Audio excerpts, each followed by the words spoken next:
This week marks the 75th anniversary of the Universal Declaration of Human Rights. But is the agreement New Zealand signed up to at the UN so long ago still relevant?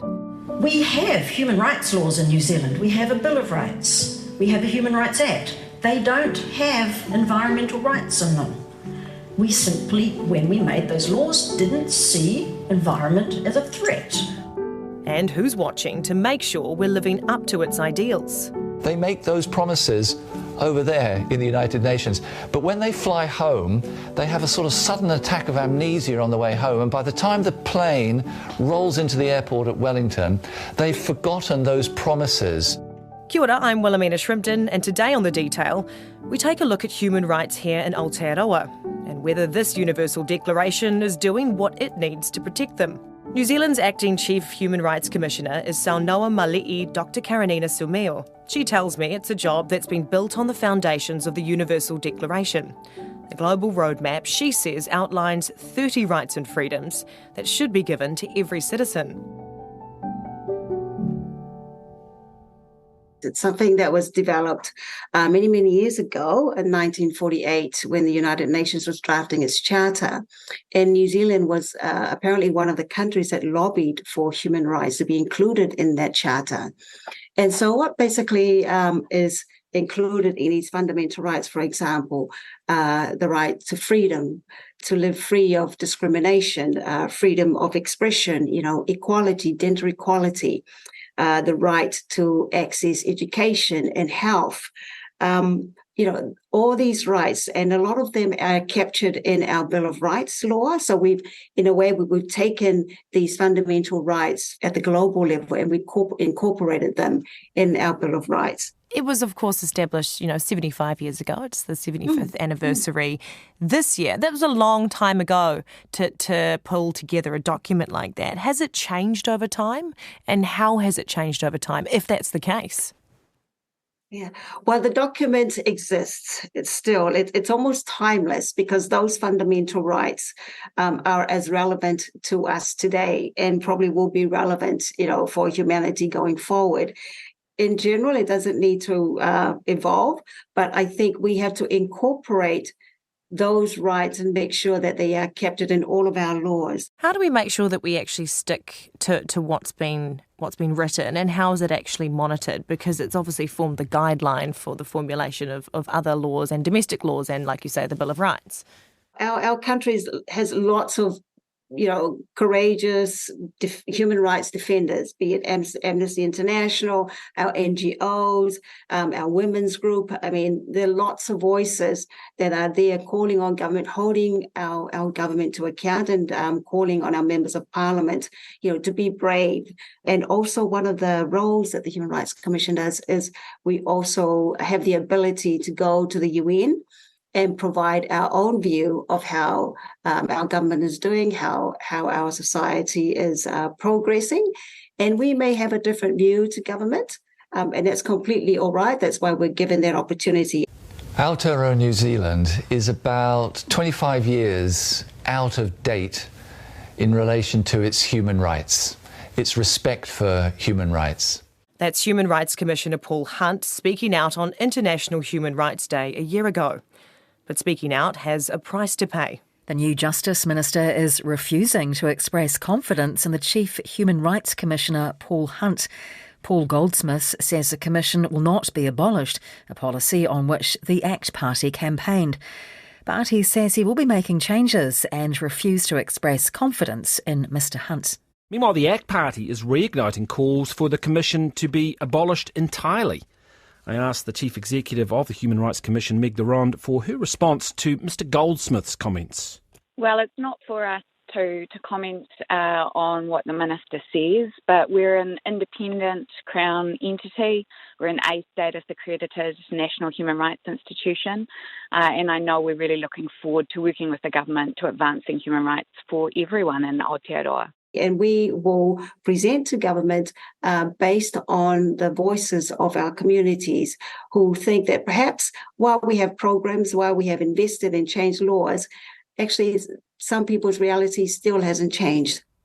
So you, of course, report back to the international body. Who from there exactly measures and assesses our performance? Who makes the final decision as to whether we're making target or not? So we're about to go again in 2024 for our universal periodic report. I think it happens every 4 or 5 years. And you'll have a number of governments who will look at our government's report and then ask questions about our progress. And then they will make recommendations. So it's not just one state that looks at our report. There'll be a selection of or selected states who will look at our report and then ask questions of our government. Now, civil society, including the Human Rights Commission, will have an opportunity to front those governments who have been tasked for examining our report, so that we can provide our view of the progress that we're making, or where the gaps are, and perhaps where we could use their voice to put pressure or encouragement to our government to do better. So that's how that system generally works. And then it comes to us. They can make lots of recommendations at the UN, but at the end of the day, we have sovereignty. We make our own decisions. It's obviously a great standard to have, a great guideline, but surely something like this, and I know that this has been raised as a bit of criticism around the Declaration of Human Rights, is that something like this perhaps isn't a one-size-fits-all, that, all countries have different values, they have different belief systems. Can they all be legitimately be overseen by one universal document? There's a statement of all these rights, but they're not binding. So the Declaration is also accompanied by other conventions, such as the Convention of Elimination of Discrimination against women, Convention of on the rights of Indigenous peoples, Convention of Rights of Children, and so forth.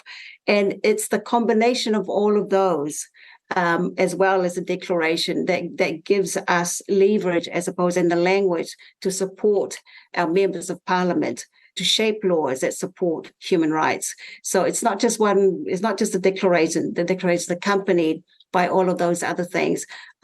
We may sign a declaration. It doesn't necessarily mean we then incorporate it into our national laws. So that's the next step. So countries can essentially pick and choose what guiding documents they use to help them. Yes, I mean, we have sovereignty. So it's our country, our people. And, human rights, about progressive advancement of human rights. It has to be, fitting within our resources. And that's why sometimes I used the word courage before.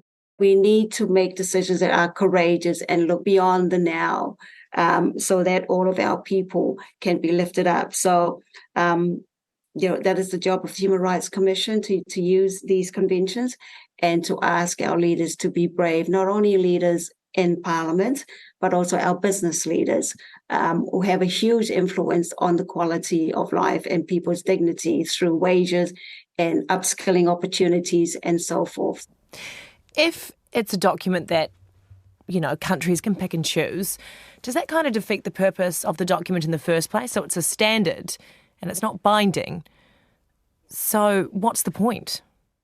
What it provides is an opportunity for us. So it's really important for us that we have the benchmark, because we can be too comfortable that perhaps we've reached a benchmark, but actually we haven't. We're not there yet. So it's still very, very useful for us. 75 years on from its creation and establishment, how do we measure up? We were the first country to give women the vote, but yet we have this huge gender pay gap that is, largely unexplained. It's put down to discrimination. So we have a long way to go. So that's a really humbling reality for us. We're a very wealthy nation, and we have significant numbers of children living in poverty and hardship. That's nothing to be proud of. Well, there's one area, for example, where the public is aware, almost like every day, every week, there's a story of migrant exploitation that's occurring, within our country. People who have been brought in by companies with the promise of work and so forth. Initially, when those stories came out, there was a feeling perhaps it was just a few bad apples, but it's almost like every day we're reading a story. We're talking about a systemic issue. So unfortunately, we don't yet have modern slavery laws. But if we look at Europe, if we look at Australia and other places, they already have them. So they recognize the issue and are doing something about it. We're still yet to see that. You may have come across World Vision's campaign on it. We've made progress. A proposed law ready to go. But recently, progress has halted. And the government's silence is deafening. Sign the open letter. Tell our government. Stop delaying Modern slavery legislation. So I think that's one of the areas where we're lacking. We're behind our counterparts. Certainly around pay transparency. Again, there are laws in UK, Canada, Germany, other places, Australia. We don't have one yet. A lot of what you've mentioned is obviously stacked up against our last government's performance in their last term. But what are the predictions of what directions this new government will go in and how their policies might place us? Because, you look at the news cycle recently and it doesn't feel like we're off to a great start when it comes to the treaty principles. We're all aware that there's a lot of disharmony and concern and unrest amongst our tangata whenua, and it hurts us who are not tangata whenua to see that. And so instead of starting off with a harmonious thing, we've got this period where some people are feeling anxious, certainly even just attacks on the use of te reo. I would use that word attack because that's how it feels to some of our tangata whenua, that their language even is being discussed as being marginalised or to be removed. So for someone to remove the language of Indigenous peoples, that is quite a significant call. Clearly those policies sort of endanger that guideline created by the Declaration of Human Rights. Are there any other policies that you can see as part of our new government that also threaten that? Yeah, the fair pay agreements. Newshub has obtained a leaked cabinet paper about the coalition government's plans to repeal fair pay agreements. It reveals the move would disproportionately impact Māori, Pasifika and young people. It shows the Workplace Relations Minister is at odds with official advice. Scrapping the deals dumped the FPAs was a big campaign promise for National, and they'll now be gone by Christmas as part of the coalition's 100-day plan. It's something that we opposed in opposition, as did the other parties in the coalition as well. And it's something that we want to push on and actually get repealed. We just don't believe that FPAs are actually good to actually creating good business environment and therefore good long-term certainty for employees. Our new government is announcing that they're going to repeal that fair pay agreements and take away that really important staircase for some of our lowest paid workers to get a foot up. Bus drivers, hospo workers, security guards, cleaners, early childhood workers and supermarket staff have all had FPAs already approved. And on the whole, FPAs were expected to boost wages by up to $600 million a year. So that's one thing that's concerning. The 90-day trial period. That's another area of concern again, because that will disadvantage our most marginalised workers. And so for me, that's a huge fundamental risk to a violation of human rights. So I will be writing to relevant ministers and so forth, representing those voices, those stories, to ask them to reconsider the repealing of the 90-day trial provisions and protections for workers. So those are two areas I think need urgent attention. So if the declaration isn't binding and each signing nation can pick and choose parts to uphold, does it actually have enough teeth to make a difference? University of Auckland Professor Claire Charters specialises in Indigenous people's rights in international and constitutional law. She tells me that while the declaration itself may not be binding, parts of it have been incorporated into binding legal instruments, such as the International Covenant on Civil and Political Rights. Also, some rights in the Universal Declaration are considered customary international law, which are binding as part of New Zealand's common law. So you might say that the right to life and liberty, for example, are customary international law, which is binding. So while a declaration per se is not binding, most of the rights or many of the rights in the declaration are binding. So if it's not legally binding as well, I'm really interested to know what the penalties are for not sticking to it.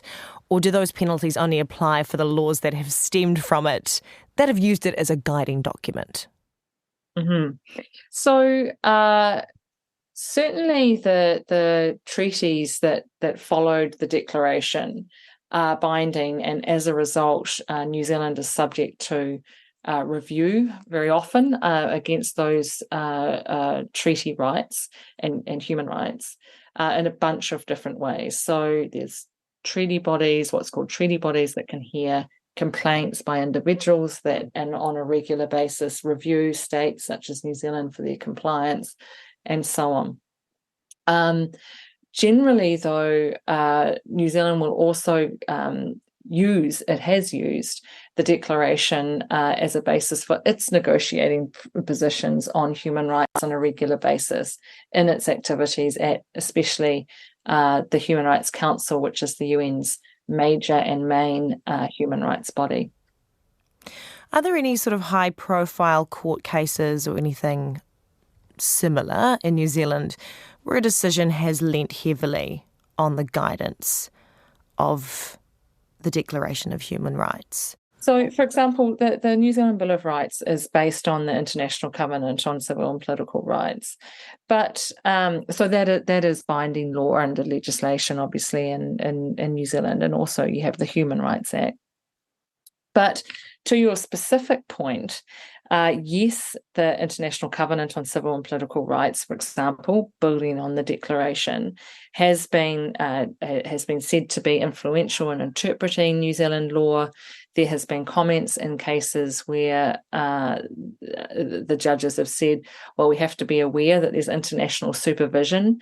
And of course, New Zealand would always try, and the courts would always try to interpret laws in a way that are consistent with our international human rights obligations, including the Declaration.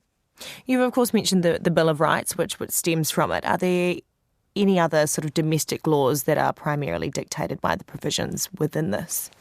Perhaps not as explicitly as the Bill of Rights Act, but to the extent that we have, for example, rules around habeas corpus or rules around liberty, they are consistent with New Zealand's human rights obligations. So yes, I guess in a way, and also in prevention of torture, and you might say legislation around children's rights and dealing with, for example, child poverty, that all those articles, for want of an easier word, in legislation are consistent with New Zealand's human rights obligations.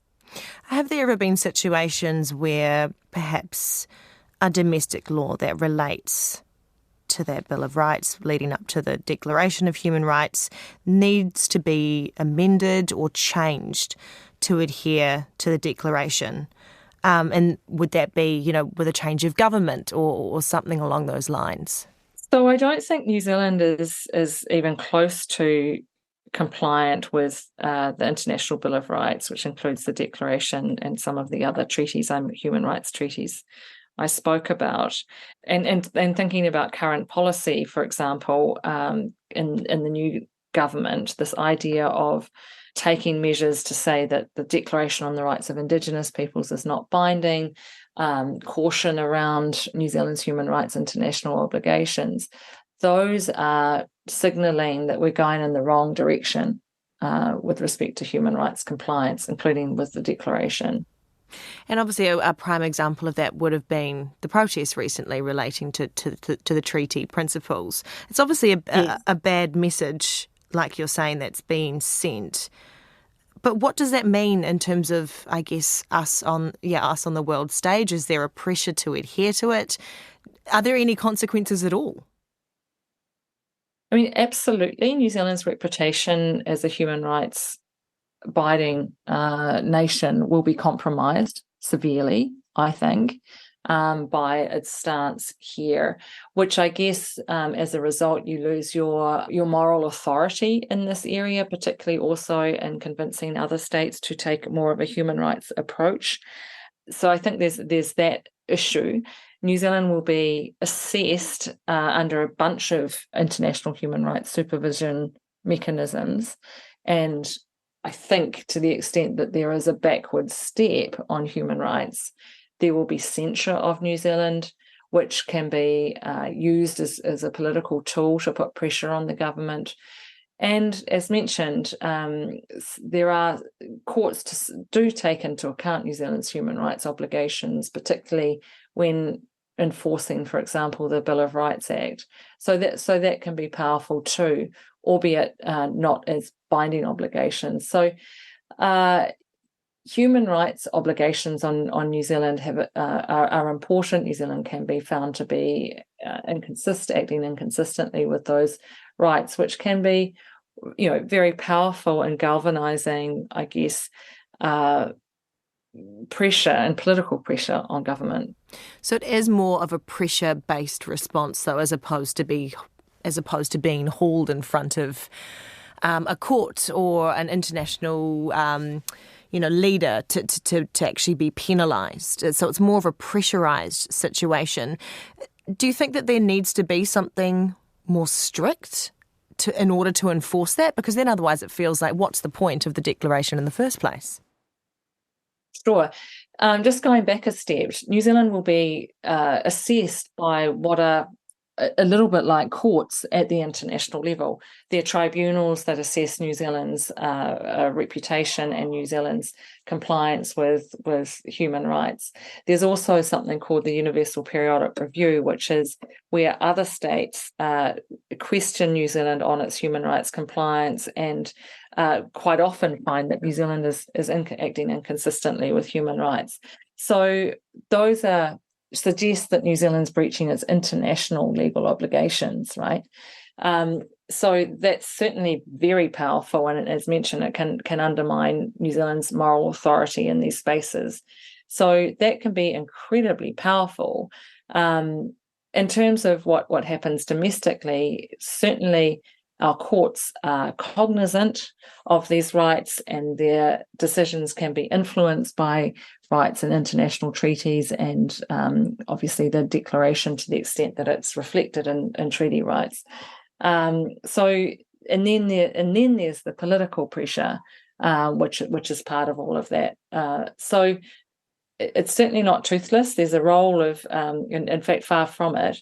And there's a really important role for the Human Rights Commission here to highlight these breaches of international human rights obligations and to, I guess, shine a light on them and encourage New Zealanders to, hold the government to account. What will that mean? If we are criticised, what will that actually mean in a tangible sense? Mainly it's political pressure, it's reputation. New Zealand cares a lot about its reputation generally.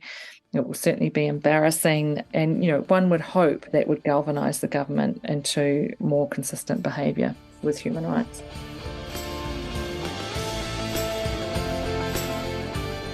That's it for today. I'm Wilhelmina Shrimpton. The Detail is supported by the Public Interest Journalism Fund. This episode was engineered by William Saunders and produced by Alexia Russell. Thanks to Dr. Karanina Sumeo and Claire Charters. Mā te wā.